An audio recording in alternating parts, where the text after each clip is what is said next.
हिंदू क्यों नहीं जा सकते मक्का मदीना में। शताब्दी की स्पीड से फैलती एक न्यूज़ आजकल सोशल मीडिया पर काफ़ी ज़्यादा वायरल होती जा रही है। इसके मुताबिक ये कहा जाता है कि मक्का मदीना में शंकर भगवान को कैद करके रखा है और लोगों का ये सवाल है कि अगर ऐसा नहीं है तो फिर क्यों मुसलमानों की इतनी ज़्यादा भीड़ उमड़ती है, लेकिन एक भी हिंदू देखने को नहीं मिलता। आखिर सच्चाई क्या है मक्का मदीना की? आखिर क्यों किसी भी हिंदू को मक्का मदीना के अंदर जाने नहीं दिया जाता? क्यों यहाँ किसी भी हिंदू को देखकर उसे बाहर से ही रवाना कर दिया जाता है? आप लंबे समय से इस न्यूज़ को सुनते आ रहे होंगे कि मुस्लिम जिस काबा को सबसे पवित्र जगह मानते हैं उसके अंदर शिवलिंग मौजूद है, और तो और वो मुस्लिम इस जगह पर शैतान को पत्थर मारते हैं। वह जगह कोई और नहीं बल्कि शिवजी है, जिसे सऊदी अरब के लोगों ने कैद करके रखा है, और वो भी कई सालों से। और उन्हें लगता है कि अगर कोई हिंदू वहां जाकर उन पर पानी डालेगा तो वे आज़ाद हो जाएंगे। यही वजह है कि हिंदुओं को मक्का मदीना में जाने नहीं दिया जाता।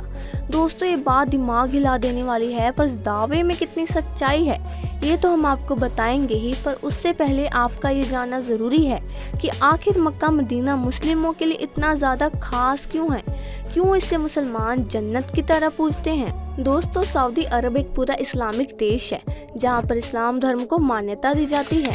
यहाँ पर पेट्रोलियम बहुत ही ज़्यादा मात्रा में है, इसीलिए दुनिया भर के विकसित देशों में से एक है। सऊदी अरब की राजधानी रियाद है और यहाँ की करेंसी रियाल है। लेकिन यहाँ की राजधानी से भी ज़्यादा प्रसिद्ध यहाँ के दो शहर हैं, एक है मक्का और दूसरा है मदीना। यह दोनों ही शहर सऊदी अरब में रहने वाले मुस्लिमों के लिए ही नहीं बल्कि पूरी दुनिया में रहने वाले मुसलमानों के लिए बहुत ज़्यादा खास है। इस जगह की महत्ता कितनी है इसका हिसाब आप इस बात से लगा सकते हैं कि मुस्लिम किसी भी कोने में नमाज क्यों ना पढ़ें, हमेशा काबा की ओर मुँह करके ही नमाज को पढ़ते हैं। जैसे कि भारत में रहने वाले मुस्लिम पश्चिम की ओर मुँह करके नमाज पढ़ते हैं, क्योंकि हमारे देश से मक्का पश्चिम में स्थित है। और मुस्लिम ये भी जानते हैं कि पश्चिम की ओर मुँह करके झूठ बोलना गुनाह है। दोस्तों, जब लोग हज की यात्रा करने के लिए जाते हैं तो काबा के चारों ओर चक्कर लगाते हैं, इसे तवाफ कहते हैं। साथ ही वह मदीना की ज़ियारत करने जाते हैं। मदीना वह जगह है जहाँ पर पैगंबर मोहम्मद की कब्र बनी हुई है। दोस्तों, मक्का मदीना के बारे में तो आप लोगों ने काफ़ी कुछ जान लिया, लेकिन उन तस्वीरों का सच जानना भी आपके लिए बहुत ज़रूरी है जो आजकल सोशल मीडिया पर बहुत ज़्यादा वायरल हो रही है। यहाँ तक कि कई सालों से लोग इस चीज़ पर विश्वास कर रहे हैं। पर हम आपको बता दें कि इंटरनेट पर वायरल हो रही सारी बातें सिवाय अंधविश्वास की और कुछ भी नहीं है। अगर आप सच्चे हिंदू हैं तो ये बात मानते होंगे कि शिवजी की तीसरी आंख खुलती है तो प्रलय आ जाती है। तो भला आप इस बात पर किस तरह यकीन कर सकते हैं कि कोई शिवजी को कैद करके रखेगा? मतलब ये तो वही बात हो गई कि लोगों ने कह दिया कि वह चांद को जमीन पर ले आएंगे और आपने मान लिया कि हाँ भाई उसने कहा है तो वह जरूर ले आएगा। अब कई लोग इस बात को नहीं मानते कि वहाँ पर शिवजी को कैद करके रखा है, लेकिन ये जरूर मानते हैं कि मक्का मदीना में शिवलिंग है। तो हम इस बात पर भी पुष्टि कर दें कि ऐसा कुछ नहीं है। असल में मुसलमान जब हज यात्रा करने के लिए जाते हैं तो मक्का के पास स्थित एक इमारत में शैतान को पत्थर मारने की रस्म के साथ ही हज की यात्रा पूरी मानी जाती है। हालांकि शैतान को पत्थर मारने की रस्म पूरे 3 दिन की होती है, लेकिन बकरीद के पर्व पर इस रस्म की शुरुआत होने के कारण सभी हज यात्री इस मौके पर ही शैतान को पत्थर मारने की रस्म पूरी करने की हसरत रखते हैं। हज की यात्रा पर आए लोग 3 दिन यहाँ मौजूद इन 3 बड़े खम्भों को शैतान समझकर इनके ऊपर पत्थर मारते हैं, और इस रस्म को करने के साथ ही हज की यात्रा पूरी हो जाती है। अब कई सारे हिंदुओं का यही कहना है कि यही खम्भे शिवलिंग है, इनके नीचे शिवलिंग स्थापित किया गया है। तो दोस्तों, इस बात का सच कुछ और ही है।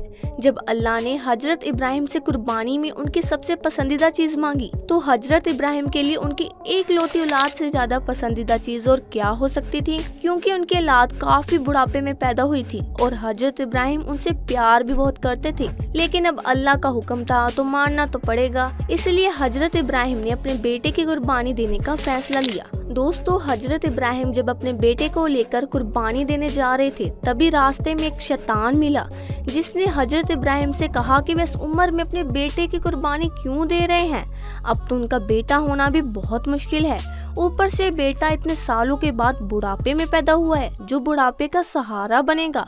अल्लाह के कहने पर हजरत इब्राहिम कैसे अपने जिगर के टुकड़े को कुर्बान कर सकते थे। अब इस शैतान की सारी बातें सुनकर इब्राहिम सोच में पड़ गए और फिर इनका कुर्बानी देने का इरादा भी डगमगाने लगा। लेकिन फिर उनको ख्याल आया कि नहीं, ये चीज गलत है, अल्लाह की फरमाइश सबसे पहले है। और तब हजरत इब्राहिम कुर्बानी देने के लिए चले गए। हजरत इब्राहिम को लगा कि कुर्बानी देते समय कहीं वह भावनाओं में न बह जाएं। यही वजह है कि कुर्बानी देते वक्त उन्होंने अपनी आंखों पर पट्टी बांध ली थी। लेकिन भला खुदा कैसे किसी के साथ बुरा कर सकता था? वह तो बस हजरत इब्राहिम की परीक्षा ले रहा था, जिसमें हजरत इब्राहिम पूरी तरह से पास हो गए। इसलिए खुदा ने हजरत इब्राहिम के बेटे की जगह कुर्बानी देने के लिए एक बकरे को खड़ा कर दिया और तभी से बकरीद के दिन बकरे की कुर्बानी देने की परंपरा चली आ रही है। यही वजह है कि जब हज यात्री उस शैतान को पत्थर मारने पहुंच जाते हैं जिसने हजरत इब्राहिम को भड़काने की कोशिश की थी, और इसी पत्थर मारने की रस्म के साथ वे खुदा से वादा करते हैं कि कोई भी शैतान उन्हें भड़का नहीं पाएगा। फिर चाहे वो शैतान उनकी बाहर की दुनिया का हो या उनके मन में हो, फिर भी वह सच्चे दिल से सच्चे मन से खुदा की इबादत करेंगे। दोस्तों, यह कोई शिवलिंग नहीं है, बल्कि जो 3 खंबे हैं वे शैतान का प्रतीक है, जिस पर पत्थरों की बरसात करके लोग अपने अंदर के शैतान को मारने की कोशिश करते हैं। ऐसे में कई लोगों के मन में ये सवाल आता है कि अगर ऐसा कुछ नहीं है तो वहाँ पर हिंदुओं को क्यों नहीं जाने दिया जाता? दोस्तों, यहाँ पर सबसे पहली बात तो ये है कि हिंदुओं को ही नहीं बल्कि किसी भी गैर मुस्लिम धर्म, अगर वह मुसलमान नहीं है तो उसे काबा के अंदर नहीं जाने दिया जाएगा। क्योंकि ऐसा माना जाता है कि अगर कोई मुसलमान नहीं है तो जाहिर सी बात है वह सच्चे दिल से अल्लाह पर विश्वास नहीं करता, और जो सच्चे दिल से अल्लाह पर विश्वास नहीं करता उसे काबा के अंदर जाने की इजाजत नहीं है। यहाँ सिर्फ उन्हीं लोगों को अंदर आने दिया जाता है जो बिल्कुल पवित्र मन से अल्लाह को अपना मानते हैं। अब दोस्तों, आप इसे इस तरीके से समझिए कि जैसे आपका घर है और कोई आपकी इज्जत ना करे तो क्या आप उसे अपने घर में आने देंगे? नहीं ना।